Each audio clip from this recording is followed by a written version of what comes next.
life. I love her. I love her. You know, like Chappelle's the reason I do comedy. And then Louis like becomes best friends with Joe List. And I'm just like, dude, do I suck? Do I fucking suck? I mean, dude, yes, it has to probably feel like if that's the case, like always the bridesmaid, never the bride. But like that to me blows my fucking mind because again, you're that guy for me where it's like, I can't imagine anybody wouldn't single you out right away. But that's also like, that was something that I was learning that I was like, dude, you are fucking focusing on the wrong things. Yep. You're focusing on, because then I fucking am texting with Attell or talking to Colin Quinn and they're like, yeah, you're fucking that new bit. And you're like, oh man, I need to shut the fuck up. Right. And I think that's like something that I was really focused on. I was like, why do I give a shit about stupid shit like that? And I think our brains do that naturally with all the technology we have. When there's a serious issue, we can focus on it. But if not, we need to focus on something. So it's like, you're focused on the wrong shit a lot of the time. I also think it's only totally natural to like want that validation, want that approval, that cosign. I mean, I do it with every podcast. Why am I not ranked higher? Why don't I get that guest? For sure. Why do they, you know, why? And I saw an interview with the dude from Train who was like, I wasted so much of my life and career just focusing on why am I not Coldplay? Why am I not Chris Martin? We do the same sort of shit, same sort of music. Why him and not me? And then he finally just kind of let it go and was like, maybe I'm not, but I'm also pretty fucking good. I got a good thing going. The thought of a guy being angry and then writing pussy music like that is so funny, where he's like, fucking British. God damn it. Yeah. And he goes, she's got the loveliest eyes in the world. He's like, I'm gonna fucking kill him, dude. The scientist. What kind of bullshit is that? I want to touch your hair. I want to lay it down. I'm gonna fucking break shit. Give me more whiskey. You never think about those guys having those. Everybody's doing it, man. Everybody's got those thoughts, dude. But that's the thing about this whole fucking pandemic that I really thought about. And it's like, that's why I really do appreciate your compliment, is because I think I'm at this stage now where I'm like, man, I just want to be funny. I just want to go be funny. I'm going to say words that are probably going to hurt some people's feelings. I don't mean to. My intention is always trying to be funny.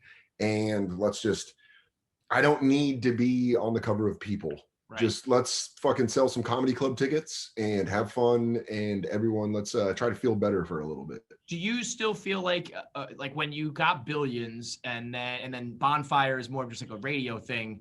You know, you're also a different comic in the sense you're very diversified. It's like not just comedy, it's not just stand up. You've got a lot going for you in different like avenues and different mediums and shit. But you still like stand up and being on stage is still the thing. I mean, stand-up's always going to be the thing. Yeah. Stand-up's... But you realize that to be like, that's my thing. But also I have a fucking major role on a hit show. And also I have a daily radio show that, you know.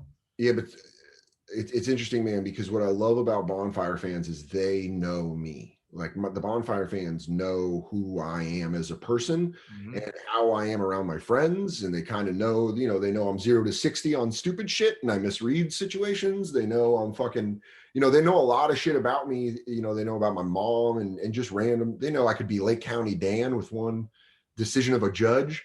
And so it's just stuff that it's like, man, they know me. And Billions is just an unbelievable opportunity that I got because my friend thought I might be good on the show. You know, Brian Koppelman, I've known since 2007, and it was never a thing of like, hey, you want to put me in one of your pictures? He, you know, grew up in New York City, loved stand-up comedy his whole life, did stand-up comedy. That's how I met him. And it was just like this guy that loves comedy. That's why you see Mike Birbiglia and Sam Morril and Alan Havey in Billions, is because it's like, you know, he's auditioned a ton of comedians for Billions. And it was just a thing where I was lucky enough that they had me come in for a role. They liked me, but I wasn't right for the role. And they're like, hey, we're going to kind of need this guy in the fucking Axe Capital pit, kind of a loudmouth. What about Soder? And I came in, and like one of the other guys on the show, Nathan, is an unbelievable actor. And he just got a bunch of stuff. And they were like, you want a couple of his lines? You know, you're like, sure, fuck it. Why not, man? Right. And then it's a weird situation because I'm not an actor. I am trying to act and trying to learn how to act, but I would never consider myself like, that's how I feel about people who come into comedy from something else. It's like, I don't care if you're a professional wrestler and then you're a stand-up comedian. Do you respect stand-up comedy? I don't care what you did before this. Are you doing this as a grift, or are you doing this as a fucking real profession.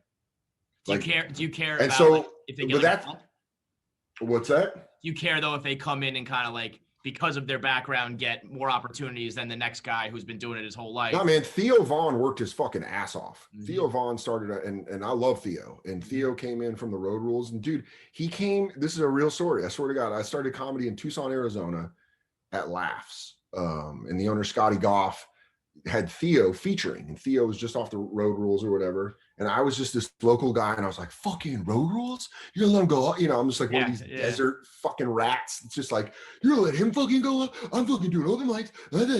And you know, I did a guest set, and then he went up, and then after I talked to him, and he was such a nice guy that I was like, wait, why do I have this? And then I've watched him. That was fucking 2004. So that was 16 years ago. Maybe it might have been 2005. So it's like that dude has worked for 15 years. So absolutely not.